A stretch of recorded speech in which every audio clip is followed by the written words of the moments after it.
your mind. Good evening and welcome to Open Your Mind Radio. You have myself, Alan James. Myself, Stephen George. Good evening. Good evening. It's Sunday the 19th of June 2016 and we'd just like to say Happy Father's Day to all the fathers out there. Yes, Happy Father's Day. Have a good day. To one and all. Did you have a good day? Yeah, I did, yeah. I was made feel like a king. Brilliant stuff. That's what it's all about. That's all. Yeah, I was on the throne all day. One day a year you can feel like a king. Right, okay. Our guest on tonight is a chap that's been on before. Last March is when Gary Heseltine was on the show. And he's just having a technical problem at the moment with his Skype. He's actually working on it at the moment. So we're going to try and call him in about 15 minutes. We'll find out really whether it be on Skype or whether it be on the landline. But that'll be in about 15 minutes. And Gary is a former detective constable with the British Transport Police. He's a UFO researcher and he's done numerous things, but he's a great guy for getting the logic and the evidence. He's not a tinfoil hat man. He looks at the evidence on ufology and the cases that he comes across and that have been reported. So in about 10 or 15 minutes we will get Gary in. But before that, let's find out what the communication channels are. Yes, communication channels this evening. The communication channels are email info@oymireland.com, by phone 046 927 1212, and you can also contact us direct through the OYM chat room. Yes, that phone number again is 046 927 1212, which unfortunately is not working at the moment. But there it is anyway. If anyone wants to try and ring in, that is 046 927 1212. Hopefully it will be resolved by, shortly during the, shortly after we finish doing our introduction here. We hope it may have sorted itself out. It could be just a gremlin in the system. If you want to try and ring in from outside the Republic of Ireland, it's 00353 469 27 1212. We're also going to monitor the chat rooms for questions for Gary this evening. That's going to be OYMradio.com. You will see the link there for the chat room. You can log in there. A big hi to everyone who's already logged in. And also peoplesinternetradio.com. We're going to monitor the chat room there as well for questions. We also have Facebook, the antisocial media. We are on there. The link can be found on the website.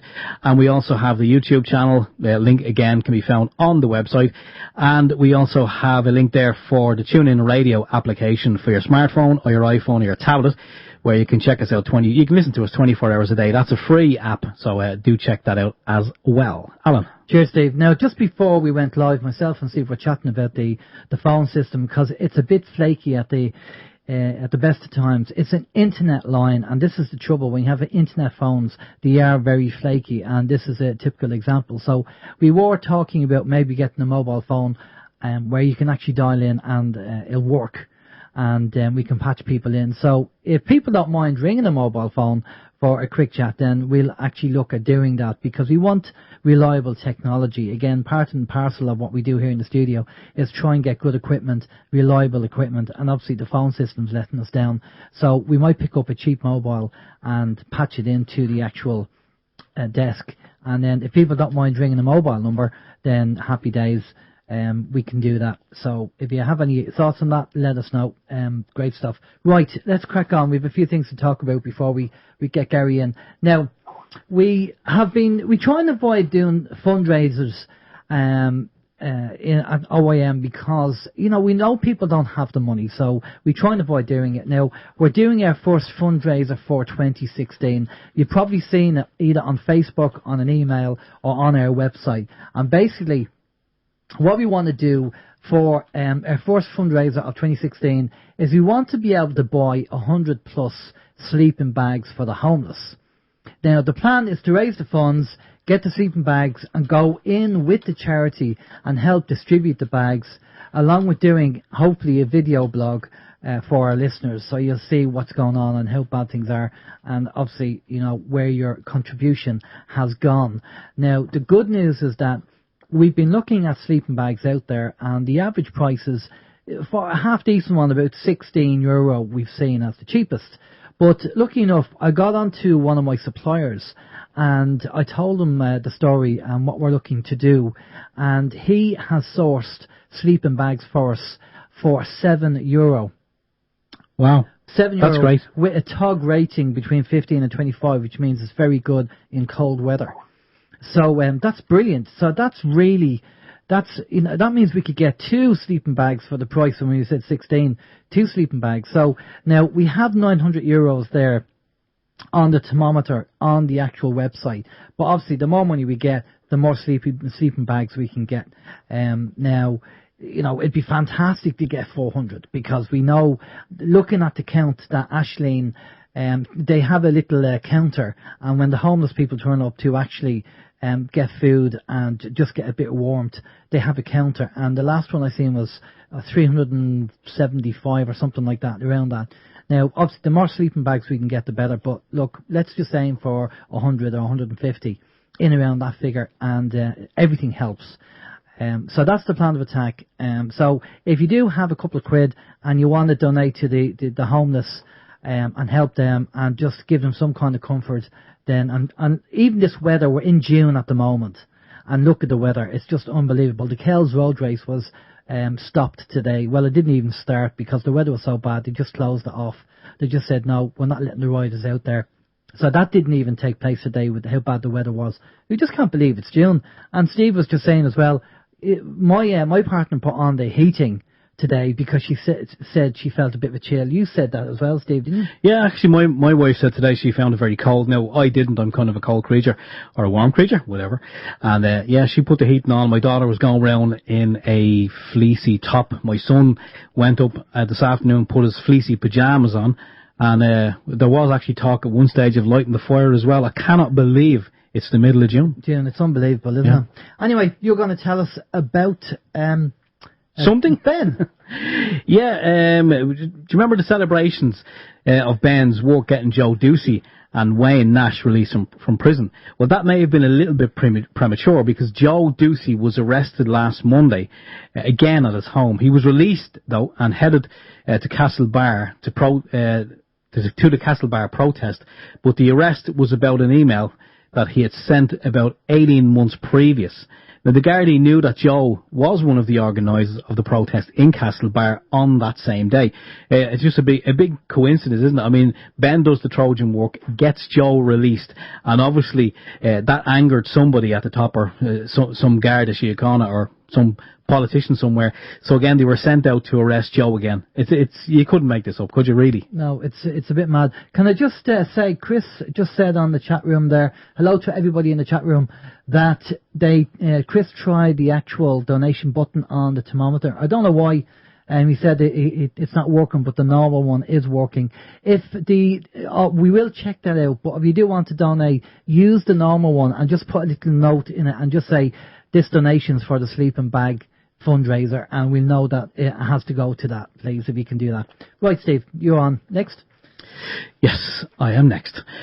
We have some news here that 10 filling stations, 2 oil distribution facilities and 3 other businesses under the umbrella of McCormick Garages in Sligo have closed with immediate effect, with the loss of 208 full and part-time jobs. The 15 businesses concerned are located in counties Cavan, Leitrim, Meath, Sligo, and include 3 filling stations in Virginia, Belturbet and Killashandra, and also the Breffni Oil Distribution Centre, also located in Killashandra. Filling stations in Drumshambo, Hamilton, Leitrim Village, Athboy and Castle Baldwin have also been closed from today.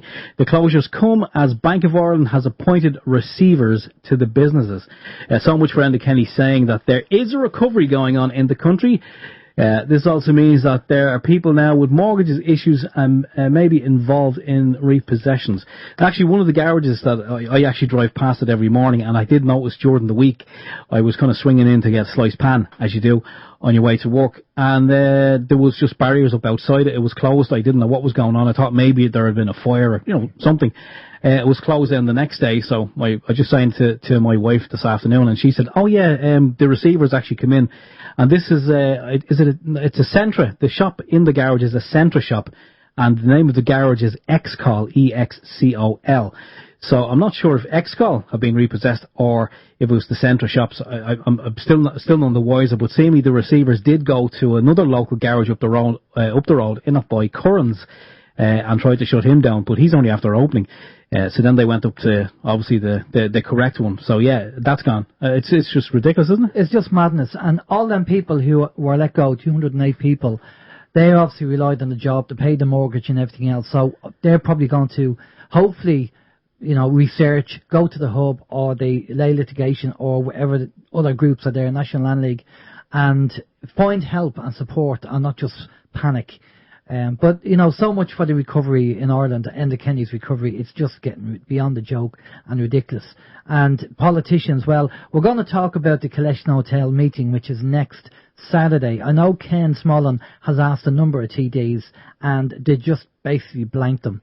And, so I think we just have to call them pothole TDs. That's all they are, pothole TDs. If you want a pothole fixed, contact your TD. If you want to fix the country and make positive changes, forget about it. They're not interested. They're just controlled shills for the mainstream parties. It's as simple as that. I haven't seen really any politicians doing anything decent. By the way, one of our friends, Damien English, put up a poster in the Kells Road race saying he hasn't had an advice centre. And I was just wondering, maybe somebody could change that sign some way and put something else, Yeah. Who would that somebody be? I don't know. Haven't a clue. But I believe it. No, nothing happened to the poster. But I'm sure somebody thought of that idea. Anyway, how's your week? Yeah, my week's been fine. A busy week work-wise, absolutely out the door. So I haven't had too much time to catch up on, the usual things that I like to have time to catch up on. But I do have to say. It has to be mentioned, and I said I would mention that in relation to Father's Day. I want to say a big thanks to my family, my wife and me 3 children, who made me feel very special this morning when they woke me up from my slumber. I got breakfast in bed. Very nice. Yeah, very nice. Well, I'm sure you got the same. No, I didn't. No, I was actually up and I had the tea made and everything else, but my son came in. I think he would have done it, but he just came in with the card and said, Happy Father's Day. Because you just get up before everyone. I know. You're up before this. I know. Before the cock crows, as they say. I do. I'm up, most mornings I'm up about 7. Sweet mother. Yeah. I know. Okay. Even Sundays there might be a lie-on till 8, something like that, Right, okay, yeah, I actually had a lie-on. But I want to thank them. And I had a lovely dinner. I have to say, my daughter, Samantha, made me one of my favourite recipes, a mushroom risotto. And I have to say it was beautiful. So there, I've done it. She'll probably disappear off the chat now because she's heard me giving a mention. What else is on the news? We spoke to a lady during the week, and she mentioned something in relation to the violet flame. I hadn't heard this before, but she does healing and a lot of healing and a lot of things connected with healing. And she mentioned about the violet flame. I had a quick look at some information in relation to the violet flame, and it looks very promising. Some people may say it's a lot of poo, and at the end of the day, each to their own. But there's some good information in relation to it, and if you just have a look on a search engine or look at some YouTube videos, it looks promising. Now, as I say, I didn't really have time to do too much investigation into it just to kind of see what it's all about, but I will do it during the week, hopefully. And we find out more. Hopefully I'll have a little report for next week's show. I also want to say that if anyone, and I hope there's not too many people out there, anyone who has Renault cars, get rid of them now. Do yourself a favour. They're going to cost you an arm and a leg if you haven't figured that out already. I'm actually doing work on my wife's car at the moment, and I have to say it's not easy. And even sourcing spare parts, it's absolutely ridiculous. And if anyone on the off chance, and this has nothing to do with the show, but this is just kind of a personal plea, if you like, if anyone has any information in relation to fixing an electronic parking brake on a Renault, if you could just maybe drop a quick email to info@oymradio.com, and I get that, and we might be able to maybe bang our heads together and get this fixed. Anyway, there we go. All done and dusted. How's your week? Brilliant.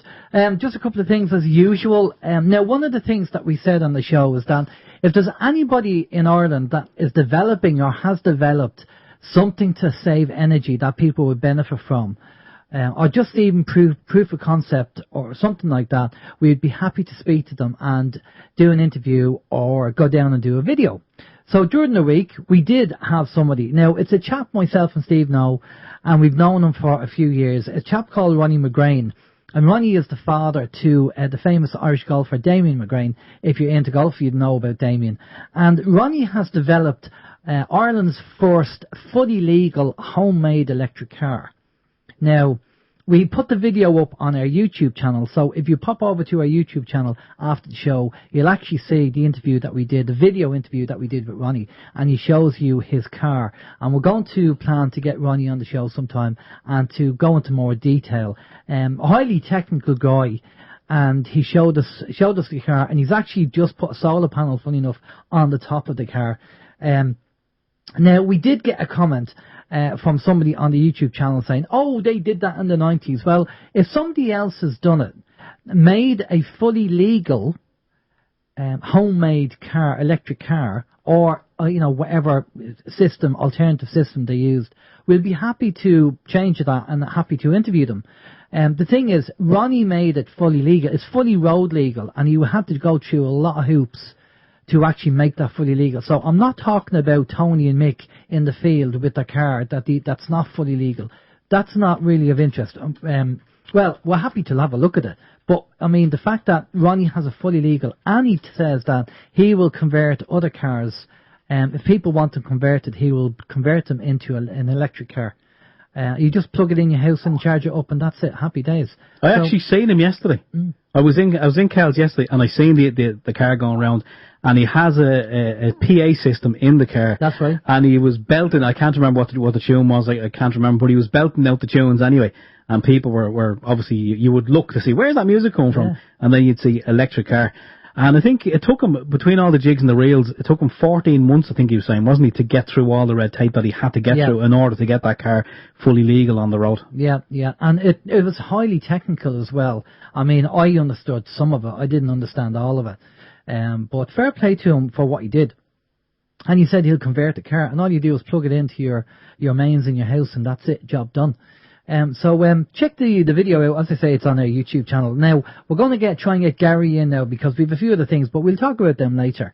We'll try and get Gary in. Do you want to give Gary a shout there? We'll see if we can get him on the old Skype. If we can get him in, then happy days, and see if it's working.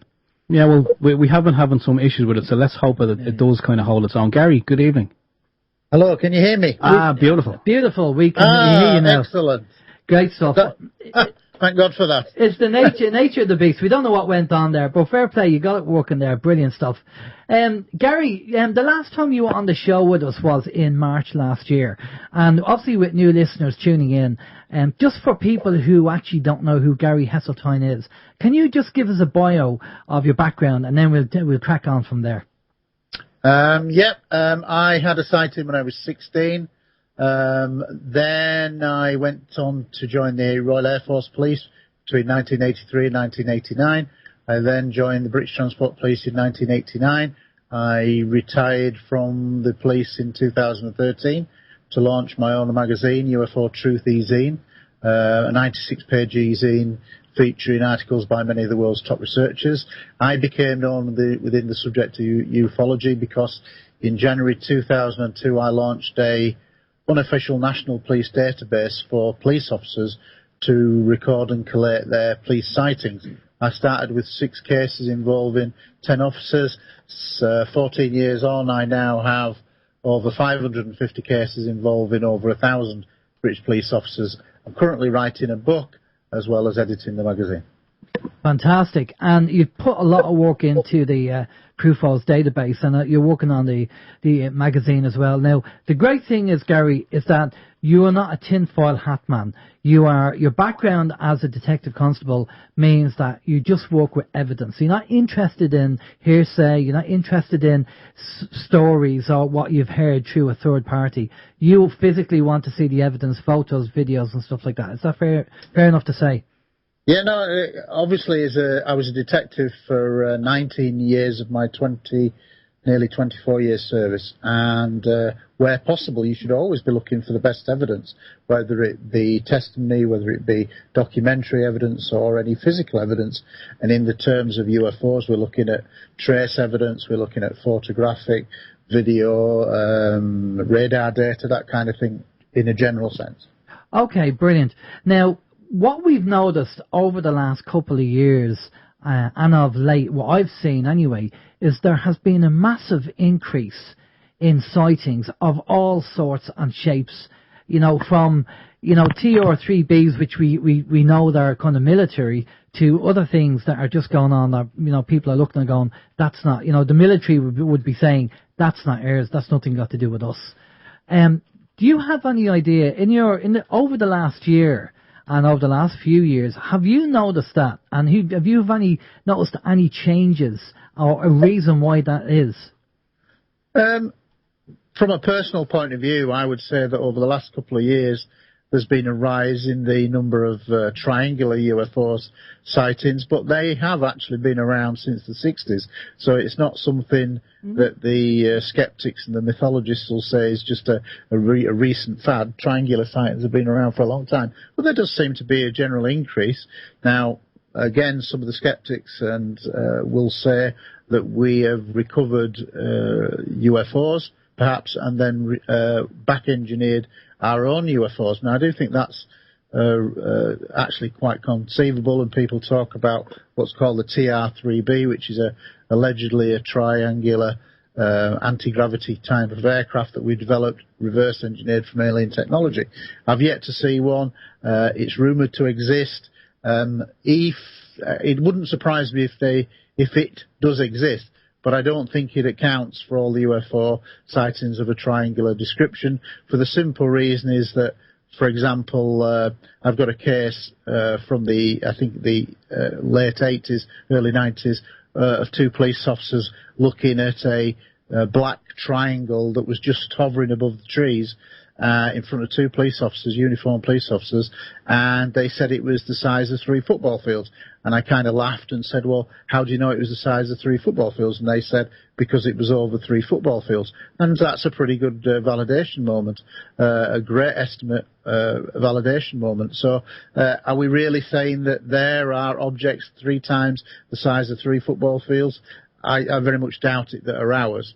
Yes, we may well have reverse engineered and got our own man-made UFOs, but I certainly don't think they're in the numbers that a lot of the skeptics and a lot of even UFO researchers would like to believe. Okay. Are you tying in, just out of curiosity, and just a statement that was made on the chat room, and I'm sure there's going to be more questions coming in later on during the interview, but are you tying in the ETs with the UFOs, or do you think they are separate, or there's a mix somewhere? That's a good question. I mean, I certainly believe that ET is real. There's 3% of cases that defy explanation after investigation, and these are primarily in the high caliber witness categories, i.e. Military pilots, commercial pilots, private pilots, astronauts, cosmonauts, radar operators, sonar operators, air traffic controllers, police officers, Royal Observer Corps, that kind of high caliber people who understand what the sky is all about and objects moving in the sky. That's where you find the best sightings worldwide. And as I said, they're the ones where you get that 3% after investigation. So ET definitely exists, in my opinion, but that's obviously only 3% of 100%. 97% turns out to have an astronomic, just total mistake, genuine mistake kind of thing. That's not a problem, but I'm only interested in that 3%. Have we recovered UFOs? Yes, I do think Roswell was real, which is one of the first primary alleged crashes. I do think there was a cover-up there, and I do think we recovered something exotic, i.e. ET.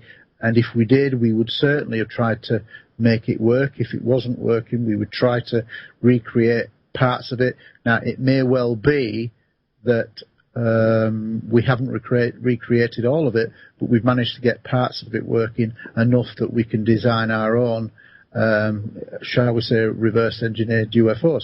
So I do think that we probably do have reversed UFO technology, but I don't think it's anything like the technical capabilities of the original UFOs. Well, we had, funny enough, we had Ralph Ring on our show last year, and Ralph Ring was an engineer who developed anti-gravitational aircrafts in the 50s. And he was a protege of Otis T. Kerr, who was a protege of Nikola Tesla. Yeah. So, and he said he was doing it in the 50s, anti-gravitation crafts, until he was shut down by the ABC agencies. And he's now in his 80s, and he's an expert in natural law. And he obviously is in the process of getting people to develop them crafts again. So the technology is there and the knowledge is there. With what's being seen in the sky and because I'm seeing a lot of people reporting more on YouTube than they're seeing a lot more, loads of videos and everything else.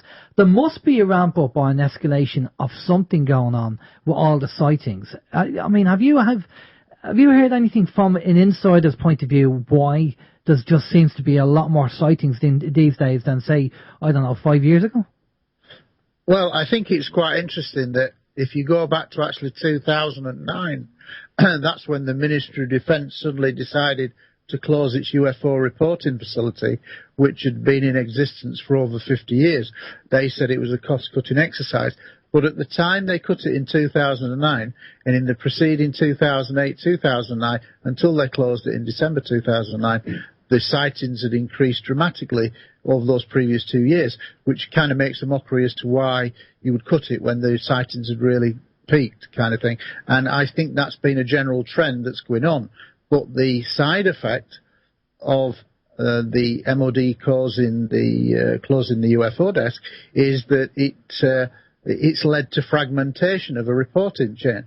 I attempted to get a reporting facility set up through UFO Truth magazine, but in reality there's so many websites collecting information that it's hard for the public to know where to go to, and I don't think that's been successful. I get some sightings, but other dedicated sightings websites get a lot more than me. So I think that was actually part of the reason why the MOD closed its UFO facility, because it was getting bogged down in freedom of information requests rather than looking at any other aspect of the military, etc. They actually said that. Nick Popper said they were getting bogged down in FOI requests. So I think it was a way of getting the public off their back about UFOs, and it's kind of worked because it's fragmented the reporting facility that was always there in the past. So I think it's extremely difficult now to say how many sightings there are. It seems to me there are a lot more sightings, but I think to actually substantiate that is not an easy task. Yeah, it's going to take a lot of work. During my waking up process and my studying into part of this, because this is a massive jigsaw, and UFOs is just one area of this jigsaw, but I was looking into the whole Roswell situation. I read the book, a great book, The Day After Roswell by Lieutenant Colonel Corso, who talks about the technology that they had in Roswell and the military contracts they had. They reverse engineered, and they could call it their own, and that's why we've seen lasers and bendable metal that went back, and night vision, and a number of Kevlar and a number of other advanced technologies, the microchip as well. But when I was kind of looking into this from a UFO point of view, my understanding was the fact that they wanted to, going back to, I think it's Orson Welles did the War of the Worlds in 1933. 1938. And the whole idea behind it was that they wanted to tell people, but they wanted to gauge how awake they were, and if they did tell them, how panicky would they be.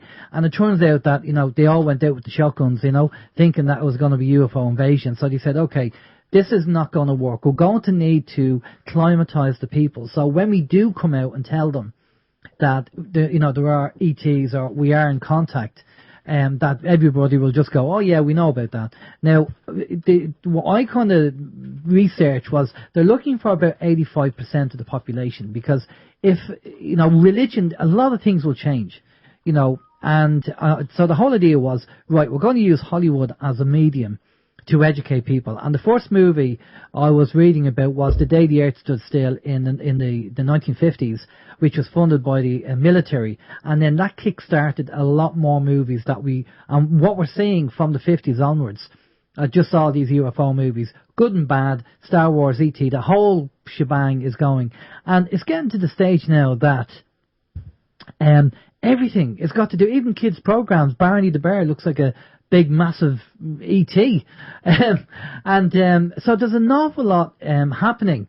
Oh, Barney, is he a bear? Barney's a dinosaur. Barney the dinosaur, right, dinosaur. Barney the bear. It Barney sounds the bear. good, though. Yeah, okay, Barney the dinosaur. But it's climatizing kids to see something other than human beings. You know, that I agree, and I certainly think that if, as I believe, we did recover something in 1947 that was ET, shortly after the Second World War, we're just entering the Cold War, there were maybe very good reasons why it should be kept secret at that time. We certainly wouldn't want to trigger possibly a nuclear Armageddon of that Cold War period. So I think there's good reasons why it was kept secret for a long time. However, the world has changed. It's not the type of communication that we have now is pretty much instant with Facebook, Instagram, or whatever. It's Twitter. It's extremely quick. Yes, things can still be suppressed. And if you think about it, whenever there's a kind of a coup around the world, one of the things that they try to do is to knock out the internet to stop people listening in and spreading information. So that is still an aspect, but I think the world is far more prepared now. And you're right, we have grown up with Doctor Who, certainly in this country, science fiction, aliens, Star Trek, and I think we're now able to use it. And the excuses that could have been used in the 50s, 60s, even the 70s, don't stand up now post the collapse of the Soviet Union. Yes, Russia's still the big bad wolf for a lot of people, but I don't see it that way. I think that once the Soviet Union collapsed, that was the time when disclosure really should have happened. And I think there has been various attempts over the years where certain people within governments and military have wanted to get the truth out there. And at various times, I think there's been near breakthroughs. But for whatever reason, the secretive side has won out, and it lasts till now. But it's a system that actually can't continue indefinitely as technology increases. And I've been recently with Steve Bassett on a number of occasions with regards to his ongoing disclosure efforts. And actually, I think there is something going on at the moment in the media of the UK leading national newspapers and in American national newspapers, many of whom never report UFOs stories, New York Times, Washington Times, things like that. They're all recounting stories about Hilary Clinton because she's been saying, I'm going to release the files. Well, it's been done in a kind of a jokey way, but the reality is most people out there in the wider world, not UFO enthusiasts, are not aware of what's called the Rockefeller Initiative.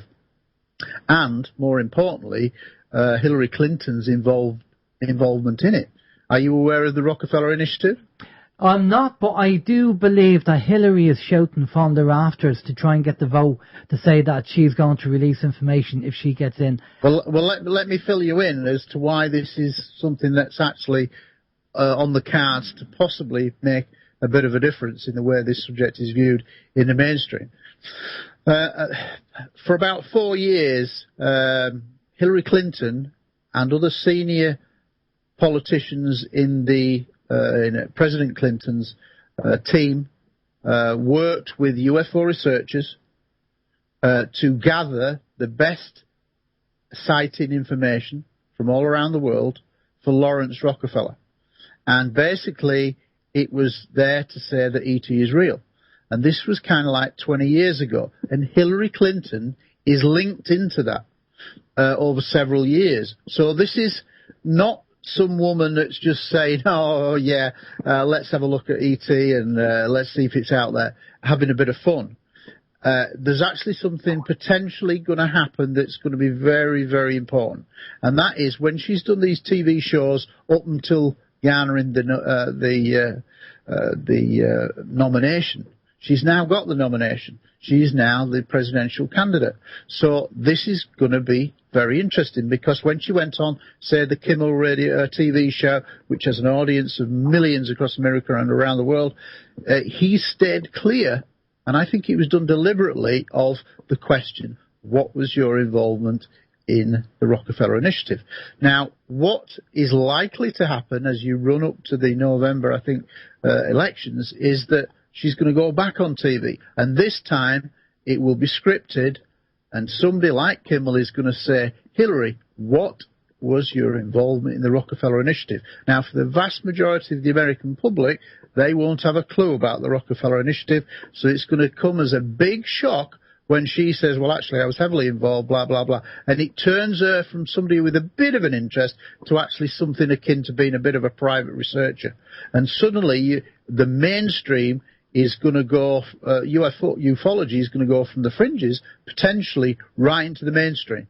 Like all these national newspapers in Britain and America are following this. So, when that question is asked on live TV to millions of Americans who are suddenly going to hear her heavy involvement in a research program that lasted 3 to 4 years, it's suddenly going to go from somebody with a bit of an interest to somebody who's actually been part of a lot of active research. And this will potentially cause major ruptions, because suddenly you're going to have this presidential candidate, and many people would say now the leading candidate over Trump, because of various issues with Trump, that many would see that Hillary Clinton may well be the president of the United States, the first woman. So this is somebody who's actually going to be a active UFO researcher, not somebody with a bit of an interest, somebody who has done active research. And when all the documentation comes out, I think the American public, who have been totally oblivious to this all these years, are going to be shocked at many of the very good cases. Okay, well, this is what I've heard. Whether it's true or not, I don't know. There's one side of the camp is talking about Obama saying before he leaves, he's going to make an announcement, because people are talking about the announcement for disclosure. Hillary, I don't trust her as far as I can throw her. And the fact she's dealing with Rockefellers just kind of cements the fact that it's all going to be a game. And she might turn around on TV and she might say that I've been involved in the Rockefeller Institute and doing X, Y, and Z, and we have a photo here, and it'll be a grainy black and white photo of something that kind of looks like a UFO, and that'll be it. That's what I feel might happen, because... Well, that is entirely possible, but I don't think that will happen, because when she's asked that question, she has two choices. She can either dumb it down, and like you say, with kind of play it down and make a bit of fun of it, and say, yeah, I've got a bit of an interest. But all the newspapers are now primed. All these national newspapers have been given over 1,000 pages of FOI information about the Rockefeller Initiative. So they are waiting in the wings. So if she kind of says, well, it's just a bit of fun, then they're ready to come back at her and say, well, actually, no, you're not, you're lying. Now, can she afford to lie in such an overt way running up to the election? I doubt very much whether that's a good idea. So I think when she is that question, it will elicit a genuine response, because she'll be too fearful if she doesn't, that the national newspapers will expose her even more what they do over other matters regarding the Clintons. Well, her background is very seedy at the best of times, with a lot of lies that she's done, and she's been sacked in certain jobs for lying under oath. So she has a very checkered past. She does. So for her to turn around and lie again in front of everybody on TV, it probably, psychopaths don't really care, and I just think that she's one of these psychopaths, and she'll be told what to say. If they really want to know about it, just buzz down to Area 51 and take a few photos or a few videos. They know it's there. Now, I know you're dealing with people who it'll just rock their world, maybe in a bad way, because there's people out there who don't believe, actually believe that we're the only planet in the universe that has life. If you look at the Drake equation, and you do all that kind of stuff, and some people, it'll just rock their world because they don't have the ability to think outside the box and say, what if? And what if that is possible? And what if there is an alien race that's 10,000 years ahead of us in technology that's coming here interdimensionally. Absolutely. No, that's all very valid. And even the scientists, I have to laugh at some of the scientists because they sit down there and they're being interviewed and they turn around and go, yeah, well, you couldn't really get an alien ship to go from that planet to this planet. And they're actually thinking in, as if they're going to stop at a petrol station and fill it up with diesel and then travel. And they're not even considering interdimensional travel. Wormholes, and I have to laugh. These guys are supposed to be scientists, and they can't even think about beyond the normal ways of using combustion engines or, advanced technology. There's more than technology to actually do travelling, and we might have explored it, but they obviously won't tell us. Gary, there's been a lot of questions coming in from the chat room, so I'm going to pass you off to Steve, and Steve's going to rattle them off to you there. Okay. Yeah, the first, one of the first questions, Gary, came in from Laurie on People's Internet Radio chat room, and Laurie's wondering, do you believe, Gary, that the Clintons were under MK Ultra mind control and still are? I have no evidence whatsoever to link them to that. Yes, MK Ultra is an actual mind program that did exist. Whether it exists now, I don't know. It was supposedly stopped. Whether it has, I don't know. I've never seen anything that directly links the Clintons to it. So I'd say no. No, I think maybe the reason that she may be asking, because I think we all seen a clip a couple of years ago of Bill Clinton. He was waiting to do an interview, and as he was sitting there waiting to be prompted to start the interview, he just kind of sat there, and there was no movement out of him. His face was kind of all a very long face, and it was like he was in a different world, like as if he was waiting for someone to wake him up. He actually looked like a zombie. But anyway, Laurie also goes on to say about Hillary Clinton and the healthcare system for the USA. She said that the health system was never delivered, but Hillary took she obviously got well paid for it anyway. Whether she did or not, I don't know. Joan says, Gary, the Clinton liar, obviously Hillary, will never let us useless eaters in on the secret. And Joan was saying that when you were talking about disclosure. What do you think? Do you reckon that could be true? On a private level, the Clintons have led a checkered life, and we could have an entire debate about their honesty, etc. But from a personal, selfish point of view, I am intrigued with her getting the nomination to see if this momentum that is certainly gathering in the press and the media at the moment, unprecedented for many, many years, probably since the 1950s, at national media level, where it goes. And so I certainly, from a selfish point of view, hope that it does transpire that she is going to tell the truth. Yes, I know a track record and whatever, and there's a lot stacked against that, but I do think there's a chance with all the press interest in this story that the Rockefeller initiative may well be a bit of a game changer, or has the potential to be. Well, I suppose all we can do is wait and see. Obviously, time will tell. This is kind of a side note, but I spoke with someone during the week, Gary, and they were talking about the shooting of Joe Cox over there, and someone said to me that they thought it may have been a false flag operation, but kind of you're over there. I just want to find out your take. Was it real? Well, I certainly have no reason to think that there's not a grieving father and two grieving children. I think that's a pretty sick thing to say, to be honest. Yeah, no, I thought so as well. I wasn't following it in great detail, but I did kind of hear some information, and I thought, well, I don't think it will be a false flag, because she wasn't very high profile, but I think they did get someone for it anyway. Her constituency is probably less than 25 miles away from here. My wife is a union member, and deals with union cases as a nurse, and she knew of her, and she was actually quite upset that this has happened. I mean, it's a very tragic thing, and I think people have really got to stop jumping on this bandwagon of false flag for everything. False flag when there's no bodies, but I have no reason to think that this is false flag, and I find it quite sickening. This is an absolute tragedy, and I have no doubt that there's a grieving father and two orphan children, and I think it's pretty sick to say otherwise. Yeah, I think that we find ourselves kind of in a situation whereby everything we see, when you kind of, you see so many false flags, you kind of think everything's a false flag. But no, I think I'm with you on that one. I think it is what it is. It did happen, and obviously, if anyone says otherwise, well, go along and talk to that father and those two kids. Anyway, thanks for commenting on that one, Gary. The captain on PIR is wondering if you are aware of John Irwin's story of John Irwin's two UFOs. No. And he also wonders, did you happen to see the video with the American general that said, "We will be fighting little green men," etc.?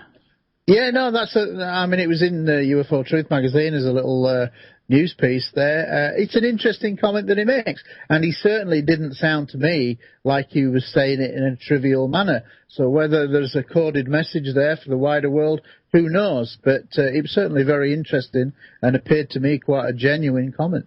Do you not think that's kind of taken out of context, that he was actually meaning something else and not actually little green men? Well, I guess we'll never know unless somebody goes back to him and asks him that question. But for me, I suspect that there are many people in the military, many people in government who actually don't agree with the continued secrecy about aliens. And I think one of their ways is maybe to give coded messages out in similar speeches like that. But until you go back to the guy and ask him, we'll never know. Steve? Yeah, okay. John is wondering, Gary, what is your opinion on the Vimana in Indian mythology, Vimana? Right, I actually think that this is an absolutely fascinating area. But the reality is, with kind of like the ancient alien, ancient technology, is because it's in the past, short of us finding an actual Vimana flying machine that we can examine, which is almost certainly never going to happen, it's their stories. But for me, with regards to Vimanas, is there does seem to be, I think, quite a lot of circumstantial evidence that says they had in some way developed flight. Quite in what form or how it was powered, I'm not sure, but it's extremely detailed. In fact, I think there's a book completely written about Vimanas, like an aircraft guidebook. So to me, it's a fascinating area, but because it's in the past, ultimately we have no way of knowing. True. We don't. We can just go by what information they find, archaeologists, and what they will actually release. That's something. It is interesting. You could. It's like I'm fascinated by the reports of giants in the sense of 9, 10, 12 feet tall skeletons being dug up. Well, certainly in North America in the late 1880s, early 1900s, genuine archaeologists were digging up huge bodied 8, 9, 10 feet skeletons, and they were all shipped off to the Smithsonian, and they're all under lock and key.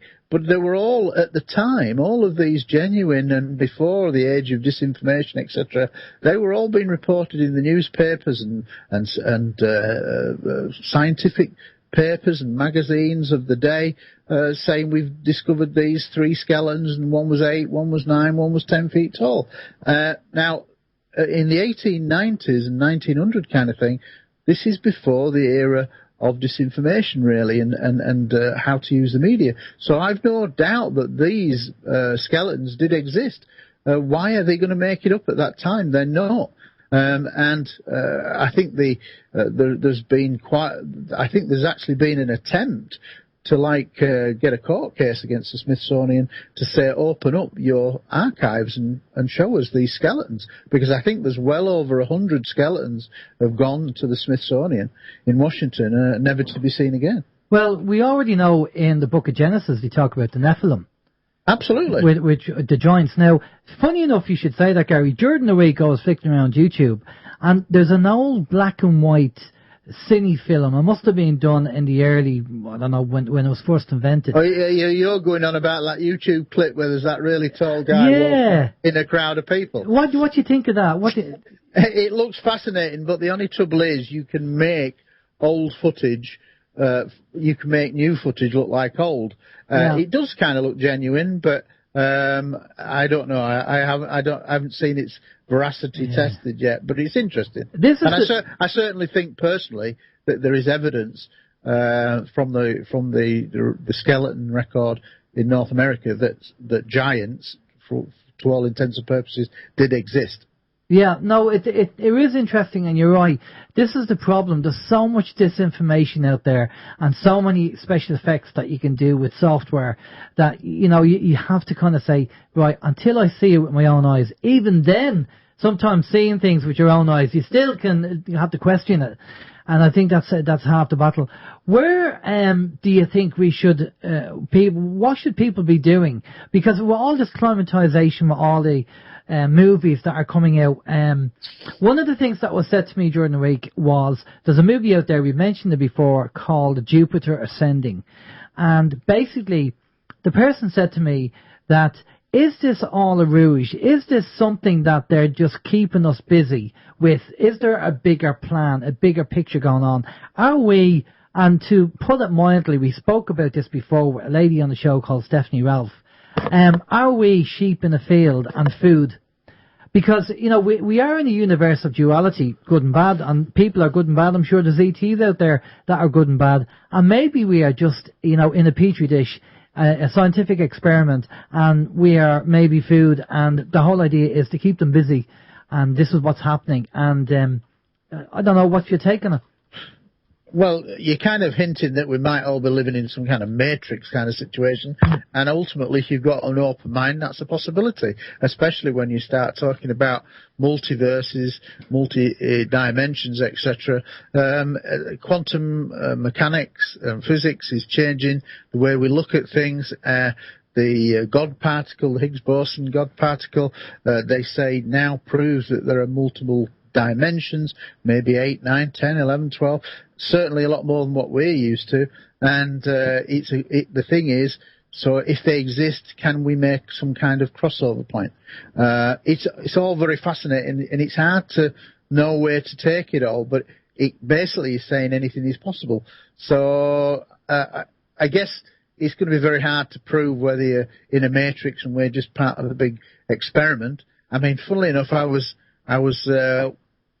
watching a documentary, and I don't usually watch documentary on the flat Earth, but there was a documentary on YouTube, and it said 200 reasons why there is a flat Earth, and you go, yeah. But actually, some of them are very, very interesting. And the one that absolutely struck me as a former detective is something that was, why do you never see, if you're looking out over distance, if you think about the curvature of the Earth is supposed to drop 8 inches in every mile. So if you're looking at the horizon at a ship that's 60 miles off, that's 60 times 8 inches. Basically, you shouldn't be able to see the ship, but we do. And no matter where we look, and it's been proved up to 100, 120 miles, I think, that the horizon is always flat. Well, if you live with that figure of 8 inches in every mile, then there are certain things that would be like 1,300 feet at 120 miles away. Are you with me? It's absolutely bizarre, but when you look at some of these conundrums, it does kind of make you wonder. And one of the things that struck me that is really odd is that obviously we've got the ISS, and it's in low Earth orbit. And somebody pointed out on this documentary that you never actually see a full face of the Earth, because it's that close to the Earth, it's so big in its vision. You see what I mean? Yeah. You never can get a standby picture. And did you realise, and I didn't realise, that when we see the pictures of the Earth taken from space, there's literally only a couple of images that have been done in the last couple of years. Otherwise, the picture of the Earth that we see in every globe that we see was last photographed in the 1970s, which is a bit bizarre. That is strange. Well, Steve has looked into, now we don't really want to go down the flat earth route, but Steve has looked into it more than I have. And I don't know whether you want to comment on what Gary said. I'll just say, yeah, I mean, Gary, I have done a little bit of research. When I say research, I mean, all I've done is watch what other people are saying and try to cross-reference and you know, basically draw my own conclusion.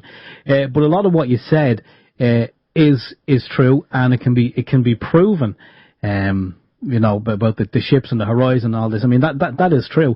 But I think the documentary you may have seen is one that was someone just popped it up there in the chat room, Eric Dubé.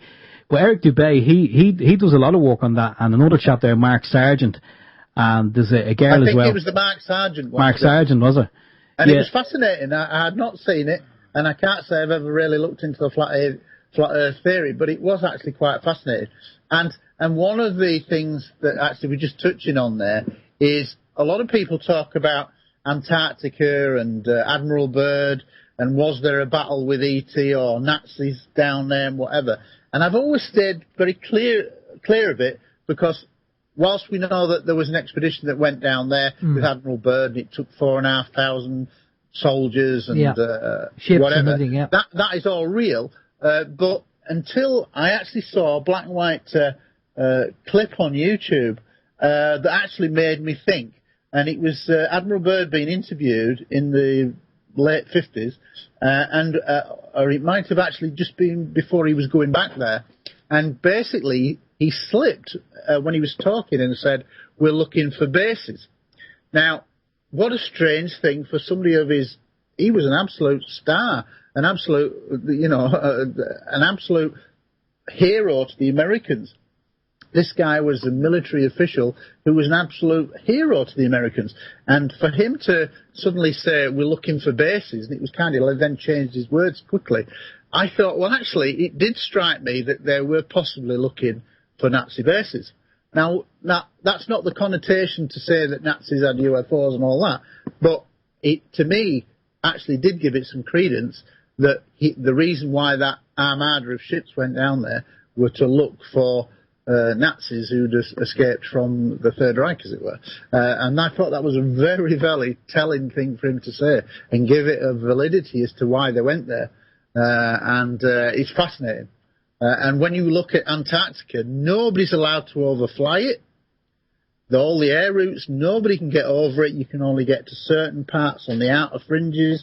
You are not allowed to go anywhere near the inner part of Antarctica. And that kind of asked me why. And Byrd was quite open in saying that if you fly beyond, you will come across land. And that seems to show to me that there is maybe some element of suppressing that information. Yeah, again, more Steve than myself looked into it. And, it makes you think, see, again, the whole Hollywood thing of the powers to be telling us what they're doing. And if you don't pick it up, then you don't pick it up. The movie Iron Sky was a fictitious movie, apparently, where they had a Nazi base on the moon, and they were building UFOs to fly down to the Earth and attack the Earth. And of course, you know, you get the hero who saves the day. But all these movies, like Jupiter Ascending, I don't know whether you've seen that one. But I'm aware of it, but I haven't seen it. Yeah, now, the Jupiter Ascending thing is the whole idea of that human beings are being bred. So it takes, in Jupiter Ascending, it takes 100 human beings, or whatever essence of the human beings they need to stay young. So the whole idea is that Earth is a breeding colony for humans. Okay. So hence why people talk about abductions, and a lot of people on the planet have been reported to be have disappeared. I mean, even the immigrants, when they were on the move, there's something like 10,000 immigrants who disappeared and they can't find. Well, are you aware of the guy in America who's studied the national parks, former detective, and I think it's David Paulides, and it's called 411, the missing 411, and it's about people who are mysteriously disappearing in the 10 national parks in America. But it's kind of like expanded beyond that. But some of these stories are so bizarre that people disappear. They literally get out the car, 2 people walk off the head there, and 10 feet around, they look back, and the person who's just got out of the car has disappeared, never to be seen again. They're absolutely weird. People, children of certain, not everybody dies, which is even more bizarre, is a child can suddenly disappear, and then it's seen halfway up a mountain. There's no way a little kid could get up there. Absolutely bizarre, but it's very credible what he's saying. It sounds bizarre, and it is bizarre, but he certainly thinks that there's something going on. Quite what it is, he doesn't know. Yeah. But I think there are these very, very strange mysteries, and people go on about portals, and I used to think that was kind of crazy, but I don't think that's crazy now, especially if we look at the multi-universe, interdimensional. You've got to come into somewhere into this plane of existence in this reality. So you're going to have a gateway somewhere. So, and what I've also seen in certain UFO clips, especially the fleet clips in broad daylight, is suddenly you'll see an object just come out of nowhere. So now they're either just invisible, and they're invisible, and then they're just uncloaking, as it were, for want of a better phrase, and they become invisible, or they're actually turning up from some kind of portal dimension.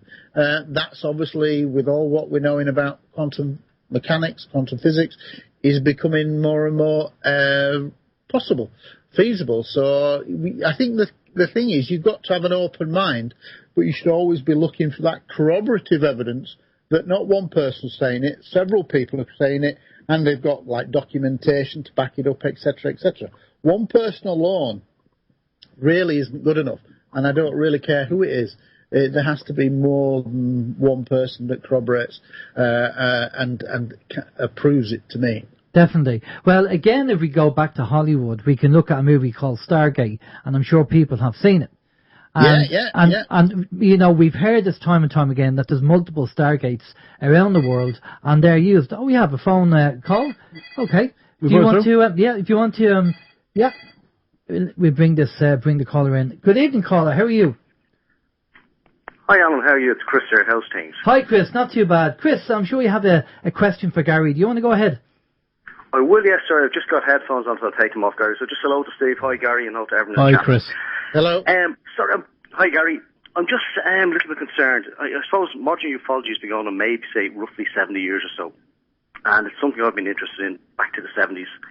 Little pet hobby of mine for years and years. So I'm kind of struggling to find out what have we gained from all this research into UFOs.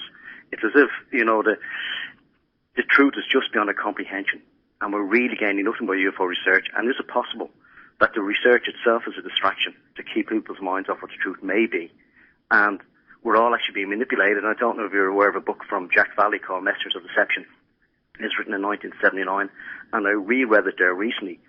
And nothing has changed. Nothing has changed since 1979. So are we just really chasing shadows? And is that the plan? Is the idea of the whole UFO enigma just to keep us running up, you know, running up holes, running down alleyways and finding nothing out, and we're all just being manipulated? It's a very good point that you raised, because in many ways we've not moved forward in ufology as a whole from the 1950s. I can pull out a flying saucer review from the mid-50s, and the articles and what people are talking about there, you could pretty much slip into a magazine now. That shows to me that we, as a ufology as a whole, have not been very good at bringing our best evidence to the fore. We haven't worked very well with each other. Groups historically have not worked well with each other. It's often been a question of egos. My group's better than your group, that kind of thing. And in many ways that has held us back historically. But by the other side, if you know where to look, from my police detective evidential background, or what I would consider proof, then there are lots of great research that's been done over the last 70 years. Certainly, like NARCAP is an organisation that studies pilot reports in America. I think they've got well over 3,500 on their books there. Now, that's been running for many years, and it's an invaluable tool. From my point of view, I've got the police database. Well, just in Britain, we've got over 1,000 police officers. You've got people who have studied the media. There's a book called The Missing Times by an author called Terry Hansen, and he was a journalist, and he wasn't interested in UFOs. And in the mid-70s, when he became aware of, through regional newspapers, that various nuclear missile silos had been shut down by alleged UFO activity, he realised and noticed that the mainstream media weren't reporting on these nuclear shutdowns, even though the regional papers were. And if there's like one of the top 20 books I'd advise anybody to go out and get, see how the media has manipulated this subject, then The Missing Times is a perfect example, because it's from somebody who is an insider into journalism, actually being shocked to find that what was happening at regional level was purposely not being reported at national level. Well, again, those kind of books are invaluable tools. There has been lots and lots of research done out there, and there are some brilliant papers that people have done. Unfortunately, we live in a world of egos, and it has really held the subject back historically. I was saying on recent shows to people that from the 1950s onwards, when there was really massive interest in the subject, by now we should be a very powerful and vocal, almost political movement in terms of ufology. We should have our own equivalent to the United Nations with delegates, 2 delegates from every country who are deemed UFO experts. We've all worked together, and I've said for many years we should have created what I call the evidential bank. So when the reporters come to you and say, where's your evidence? Then you say, go to the bank. And what we mean is the UFO evidence bank. And that means that every country in all around the world, all the top researchers put their top cases into that one repository. So anybody from the media can be directed towards it. And I think that would have been a step forward. But you cannot kind of get that cooperation. And it's unfortunate. So I think it's in many ways we've not moved forward in terms of organisation and the way we promote ourselves. But in many ways there's been a lot of good research. So it's a twin-edged sword. How's that, Chris? Does that answer your question? Well, that's a very thorough answer. And I agree with everything Gary said. And, there has been an awful lot of good research done. But just to backtrack a little bit, the point I'm trying to make, Alan, is the whole process of research could possibly be a waste of energy, because we know there's something going on. I mean, that's obvious, okay? There is some phenomena going on. We don't know what it is, and we're not supposed to. And all the information doesn't add up, Alan. Earlier on the show, you just described the whole UFO enigma as a massive jigsaw, and that's what it is. But the pieces don't fit, Alan. We've got contactees, we've got abductees. You know how many, I suppose, people you've interviewed on the show over the last couple of years. They've all got something else. They've all a different take on it. They all can't be right on it, but they also equally can't be wrong. So what I'm just saying now is maybe we're being thrown bones by whoever this is, and we're all going off researching. And Gary is doing fantastic work and has put an awful lot of energy and time in, and I applaud him for that. And so is maybe say Steve Bassett, Richard Dolan, and a few others. Okay, but having said that, we're no more closer to the truth, because I don't think they're going to give us the truth. I think we're all being deceived, and I think there could possibly be a bigger agenda. However, having said that, before I go, Alan, I do have a fluid belief system, and I am willing to change my mind. Okay, that's just the point. Let me just to add on to one part there. No, what you say is pretty valid, but I actually think that the clock is ticking towards some kind of disclosure moment. Whether it be disclosure about UFOs, or whether it just be that governments finally admit that they've got a signal through mainstream science, through a radio telescope. Don't forget that in 2013, and I've said this many times, in 2013, the British media, the BBC, the ITVs, the mainstream science, as it were reported very widely, and in the States, in science websites, etc., that within 20 years, new radio telescopes would detect an intelligent signal.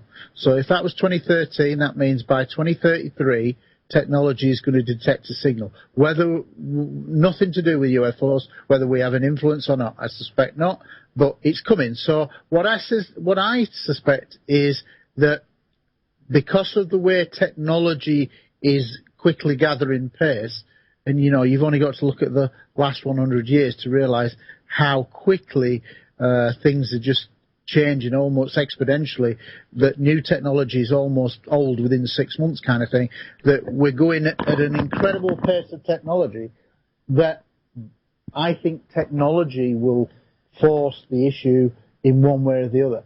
Because sooner or later we are going to detect a signal by means of technology, and then it's a done deal. And then the generations that we're living in, I hopefully will be around in the next 20 years or so, that I think that it's going to happen, certainly in my children's lifetime, that they will be the generations having to deal with official contact when it becomes totally accepted that there's been contact. And that's when the media are going to have to change their attitude to the way they used to look at UFOs for all these years, because they're going to have to, kicking and screaming, deal with the fact that it's going to happen sooner or later.